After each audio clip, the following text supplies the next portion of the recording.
हाथों को उठाओ और कहो, आज जो कुछ मैं सुनूंगा मैं फलों को लेके आऊंगा।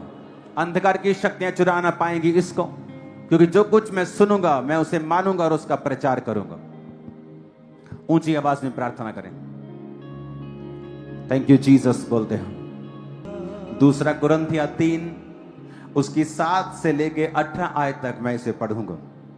और ये फिर से पवित्र आत्मा के जरिए मैं आपको ये बात बता रहा हूं कि जो मैसेज गुरदासपुर कलानौर में दिया गया था, प्लीज उस मैसेज को दोबारा जरूर सुने। वो मैसेज लाइफ चेंजिंग है। वो पवित्र आत्मा के अंदर से निकला है। उसको जन्म देने वाला होली स्पिरिट है उस मैसेज को।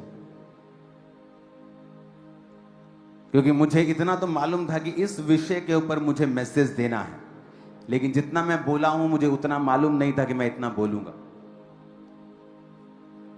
क्योंकि मैं पूरी तरह से पवित्र आत्मा को समर्पित करके पुलपिट के ऊपर गया था, तो मुझे मालूम नहीं था मुझे क्या कहना है। जस्ट मैसेज का एक शीर्षक मुझे मालूम था। तो मैं ये जानता हूं कि वो मैसेज खुदावंद की ओर से, उसे दोबारा सुने और अपनी जिंदगियां उस मैसेज के आसपास बनानी शुरू करें। वो मैसेज एक नदी की तरह है। पुराने समय में जब लोग अपने टेंट्स, तंबुओं को, घरों को खड़ा करते थे तो नदी के किनारे करते था कि पानी में दिक्कत ना आए, उनके जीवन चलें। अगर उन्होंने कुछ बोना है, कुछ उगाना है तो नदी का पानी उनकी हेल्प करे। कुएं नहीं होते थे तब, खोदने पड़ते थे खुद, सबमर्सिबल नहीं होते थे। तो ये मैसेज एक नदी की तरह है। अगर आपको अपने घर बनाने हैं तो इस मैसेज के आसपास बनाएं, और ये मैसेज आपकी हेल्प करेगा और आपकी फुल लाइफ को ये खड़ा करेगा जहां आपको होना चाहिए, और आपका बेस्ट वर्जन आपके जीवन से निकलेगा अगर आप इस मैसेज को सुनेंगे और इसे फॉलो करेंगे। दूसरा कुरिन्थियों 3 उसकी 7 में लिखा है, यदि मृत्यु की ये वाचा जिसके अक्षर पत्थरों पे खोदे गए थे यहां तक तेजे में हुई कि मूसा के मुंह पर के तेज के कारण जो घटता भी जाता था इजरायली उसके मुंह पर दृष्टि नहीं कर सकते थे। परमेश्वर ने कहा, अपने हाथों को उठा के कहो, आज जो मैसेज मैं सुन रहा हूं, मैं वायदा करता हूं मैं सिर्फ इसे सुनूंगा ही नहीं बल्कि इसे सुनाऊंगा भी। वायदा करो परमेश्वर से।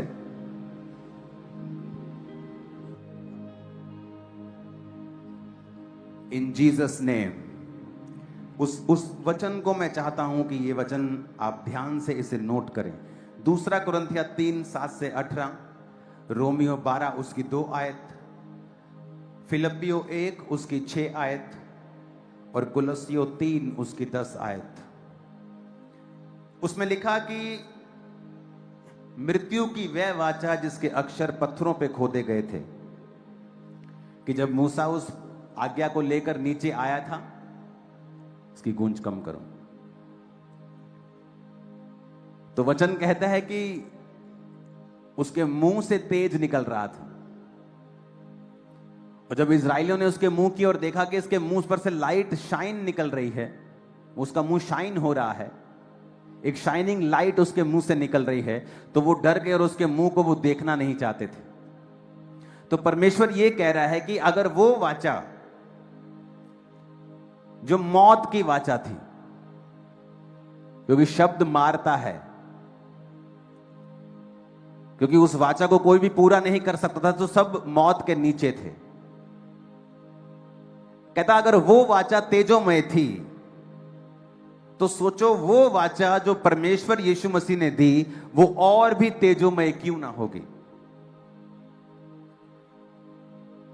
8 में लिखा, तो आत्मा की वाचा और भी तेजोमय क्यों ना होगी। 9 में लिखा, जब दोषी ठहराने वाली वाचा तेजोमय थी तो धर्मी ठहराने वाली वाचा और भी चमकदार तेजोमय क्यों नहीं होगी।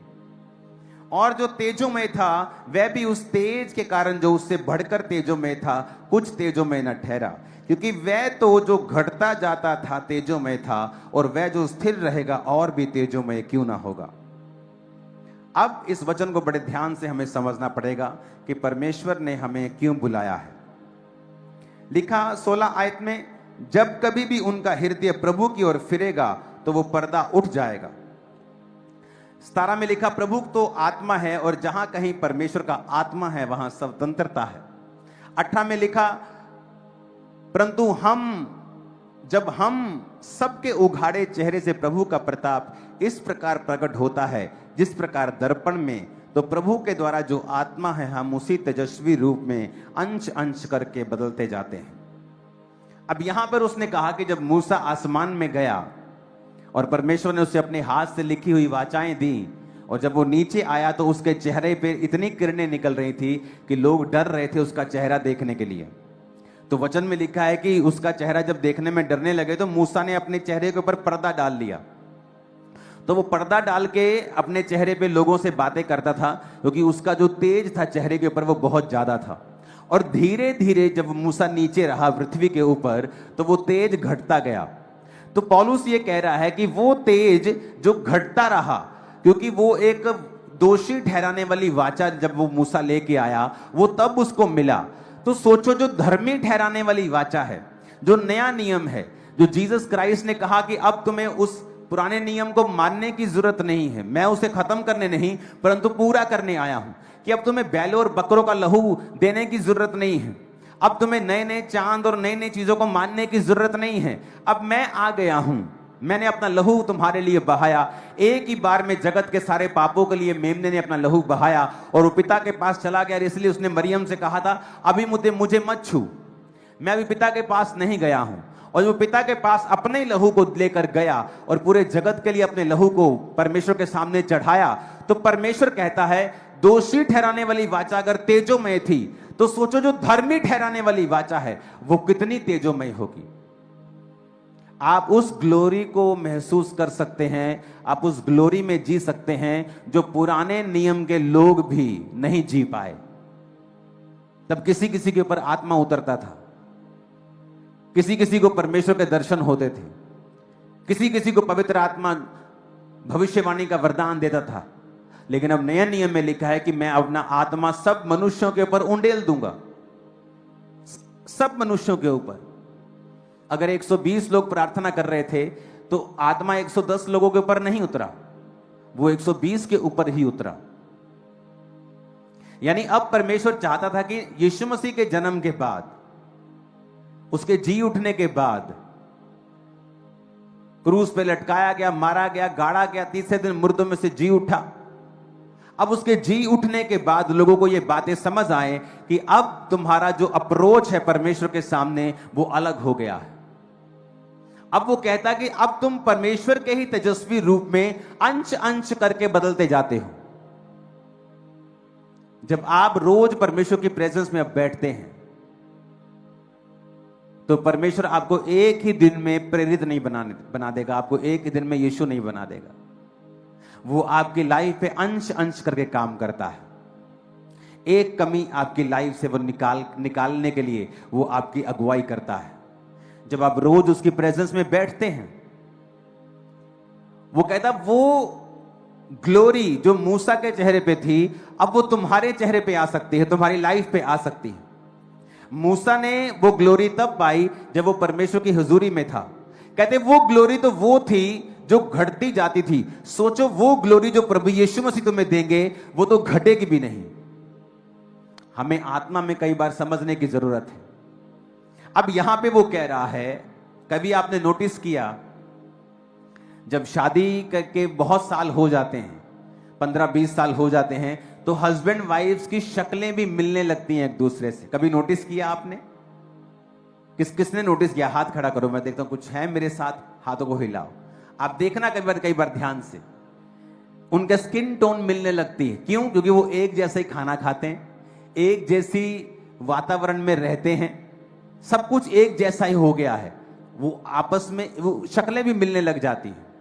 वैसा ही सेम जब आप परमेश्वर के साथ समय बिताते हैं, जब आप रोज परमेश्वर की हुजूरी में जाते हैं, आप रोज परमेश्वर के संग बैठते हैं, तो इसमें एक मैसेज परमेश्वर दे रहा है कि अगर मूसा रोज की एक बार परमेश्वर के सामने कुछ दिनों के लिए गया और उसके चेहरे पे किरणें थी, तो परमेश्वर कहता है कि वो जो तुम्हें धर्मी ठहराने वाली वाचा है, जीसस क्राइस्ट का नया नियम, सोचो तुम्हारी जिंदगी कितनी उज्जवल वो करेगा अगर वो मूसा के चेहरे पे प्रकाश ला सकता है दोषी ठहराने वाली वाचा को लेने वक्त। सोचो जीसस क्राइस्ट की वाचा जो तुम्हारे हाथ में है, तुम्हारी लाइफ पर कैसा प्रकाश होगा। और इसका मतलब यह है कि जब हम परमेश्वर की हुजूरी में बैठते हैं, वो क्या करता है?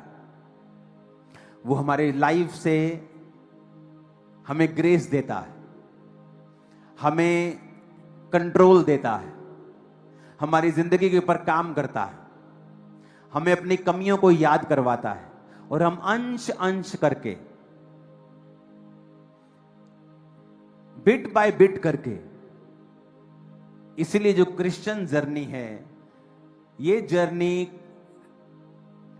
काली वाली नहीं है, ये आराम से चलने वाली एक लाइन है, जहां आप रोज प्रभु की उपस्थिति में जाएंगे, वो आपके हार्ट से बात करेगा, अंश अंश करके आपको परमेश्वर के रूप में बदलेगा। आपका जीवन भी जिस परमेश्वर के जैसा होना शुरू हो जाएगा।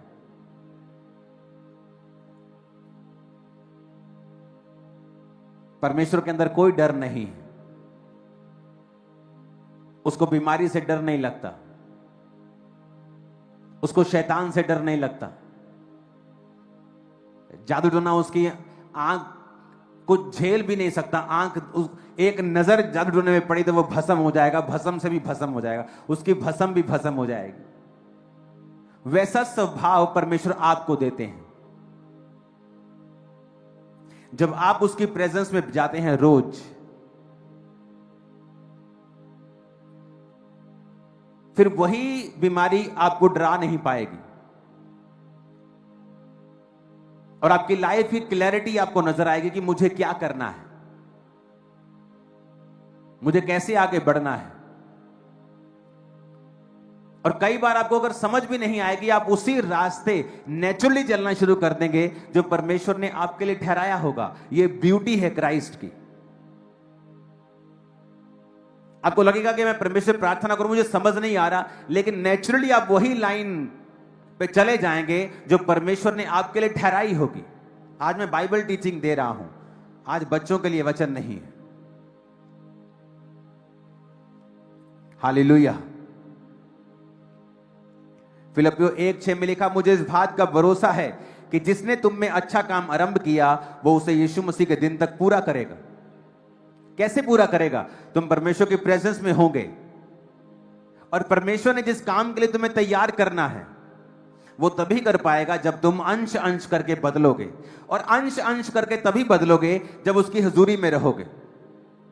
और वो तुम्हारे जीवन से कमियों को दूर करेगा, जिस तरह कुम्हार पेशेंस के साथ उस मिट्टी को साफ करता है धीरे धीरे करके, फिर वो उसे गीला करता है बैप्टिज्म की तरह, फिर वो उसको मशीन पे चढ़ाकर उसको हाथ से शेप देता है और एक तरफ से उसे मारता है परमेश्वर की तरह, कि एक तरफ से वो तुम्हें संभालता है और एक तरफ से वो तुम्हें परीक्षा में रखता है।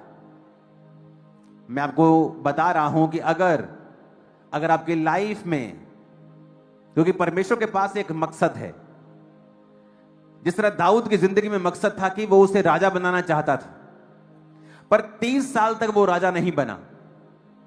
परमेश्वर उसके जिंदगी में मुसीबतों और परसिक्यूशन के द्वारा आग की भट्टी में रखकर उसे साफ कर रहा था, उसे अंश अंश करके बदल रहा था, ताकि जब ये उस कुर्सी के ऊपर जाए इनफ ग्रेस हो इसके ऊपर और यह संभाल सके।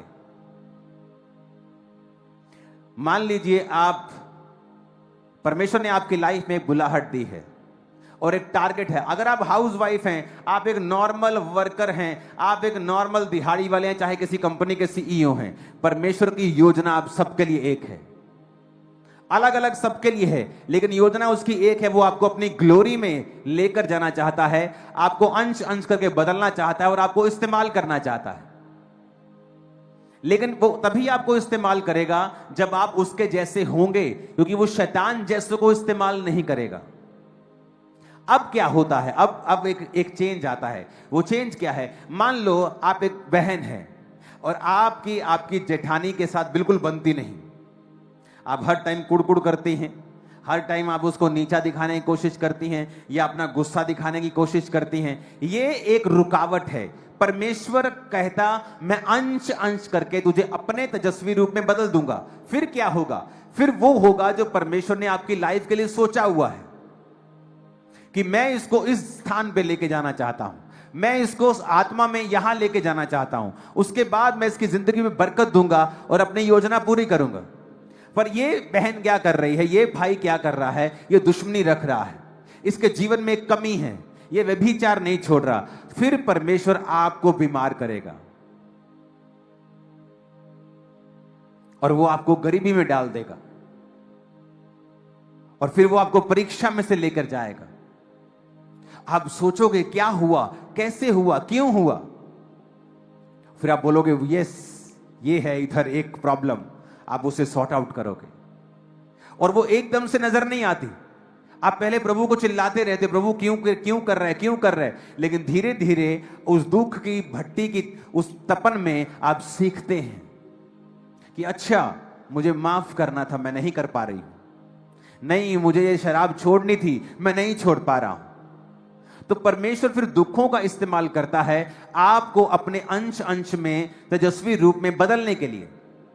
और जब हम उन दुखों को समझ जाते हैं, उस दुख में समझ जाते हैं, कुछ तो बेवकूफ होते हैं, उस दुख में भी नहीं समझते, फिर परमेश्वर उंगली टेढ़ी करता है, दुख के प्रेशर को बढ़ाता है, फिर हम समझते हैं अच्छा अब मुझे सुधरना पड़ेगा। कुछ पास्टर्स को लोग बड़ा तंग करते हैं, कुछ दूसरे विश्वासी जो है कलीसियाओं के, वो खुद नहीं सुधरना चाहते।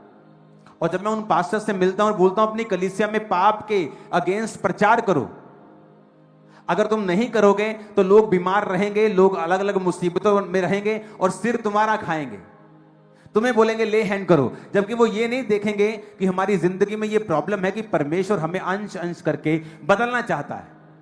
कई बार अगर आपकी लाइफ में आपको पता है कि ये मेरी लाइफ में एक दिक्कत है, मैं आपको आज पुलपिट से आत्मा से बोल रहा हूं, आपको भी और पास्टर्स को भी, अभी सुधार लो, इससे पहले कि परमेश्वर आपको खींचे।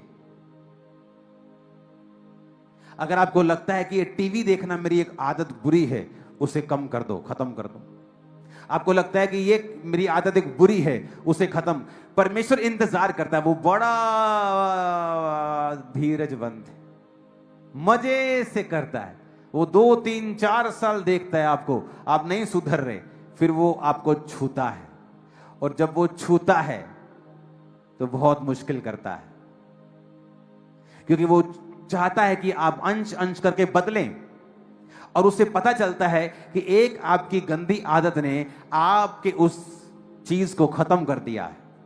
अब परमेश्वर आपको बदल नहीं ले पा रहा, आपको बदल नहीं पा रहा है, आप आगे नहीं बढ़ पा रहे, ग्रेस आपकी रुक गई है। तो फिर परमेश्वर आपको बीमार करता है, या आपको मुसीबत देता है, या आपको गरीबी देता है, या आपको कोई मुसीबत, कोई बड़ा प्रॉब्लम आपकी लाइफ में एंटर करता है।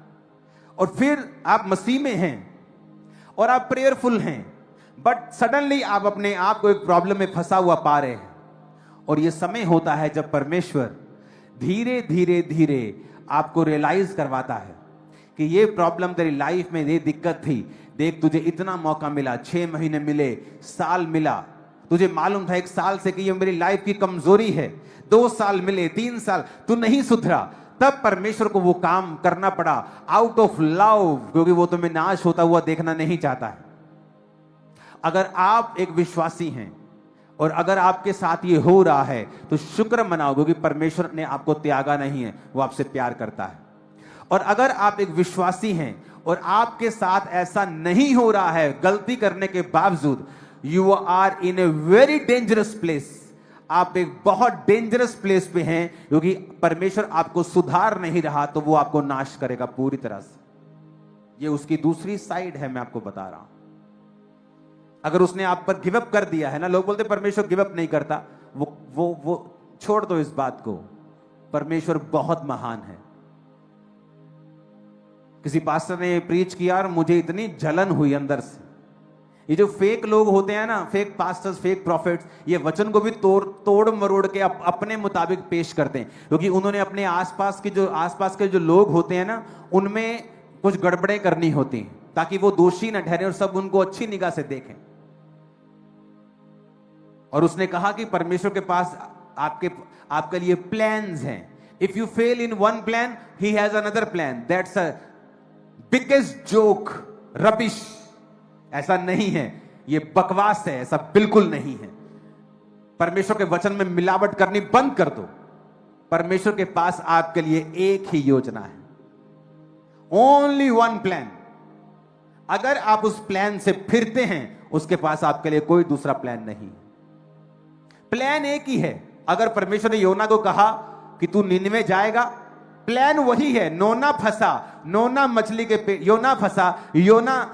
के पेट में गया। योना तौबा की, योना को फिर वही फेंका प्रभु ने। कहता यही प्रचार कर बेटा, यहां ही तेरी बुलाहट है।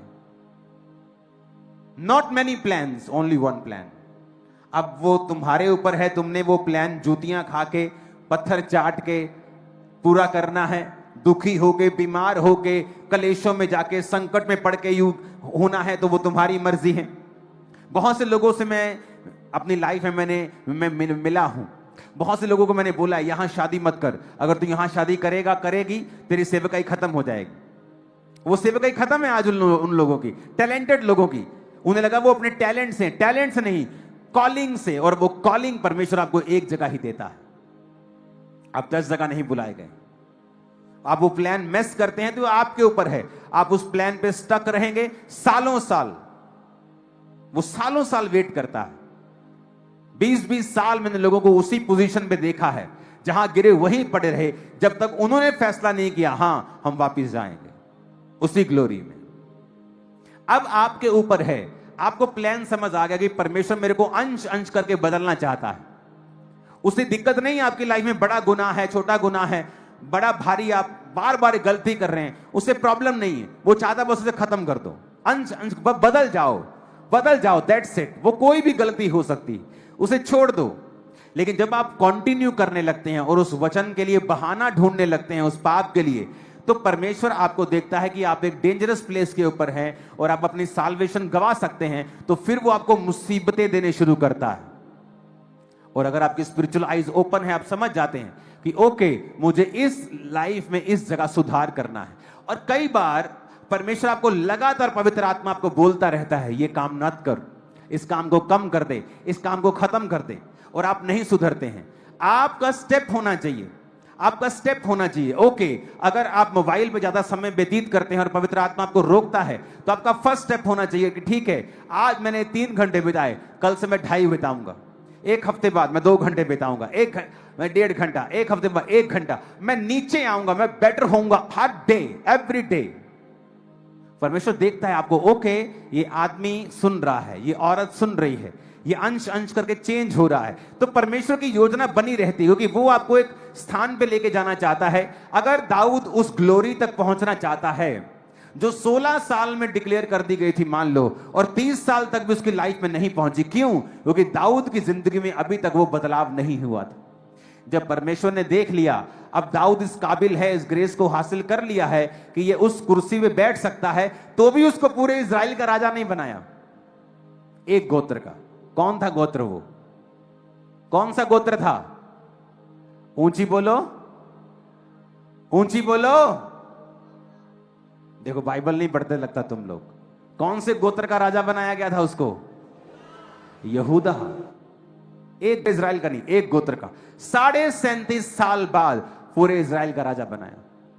तब तक परमेश्वर उसे अंश अंश करके बदल रहा था। क्रिश्चियनिटी काली वाला काम नहीं।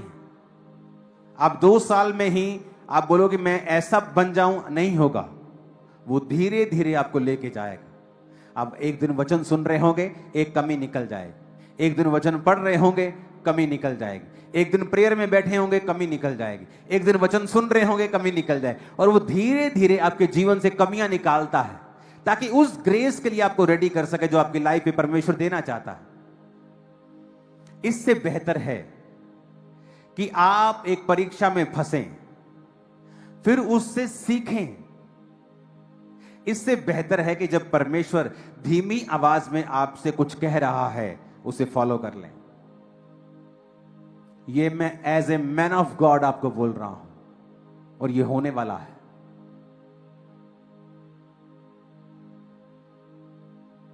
ओके? जो धीमी आवाज में बोला गया खुदा का शब्द है, अगर उसे आप इग्नोर करते ही जाएंगे तो वो एक दिन सांप का बच्चा अजगर बन के आपके सामने खड़ा हो जाएगा।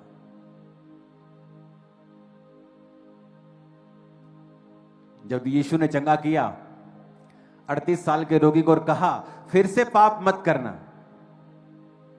तो उसने ये नहीं कहा प्रभु कौन सा पाप, उसे पता था कौन सा पाप। अगर मैं आपको बोल रहा हूं कुछ छोड़ना है तो आपको पता है क्या छोड़ना है।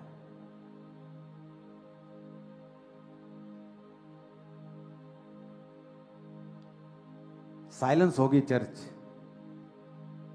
छोड़ना है, पता है क्या छोड़ना है? बोलो यस पता है। नहीं पता बाइबल पढ़ो, रोज परमेश्वर की हुजूरी में बैठो, चर्च कभी मिस मत करो, ग्रेस को हासिल करो, क्योंकि जो आज धीमी आवाज है खुदा की, कल वो भारी भरकम परीक्षा बन जाएगी। और जब परमेश्वर परीक्षा में डालता है, एक समय तक वो आपको उसमें फिर रखता है। वो जल्दी डालता नहीं है, जब वो डालता है तो कानों में हाथ लगा देता है,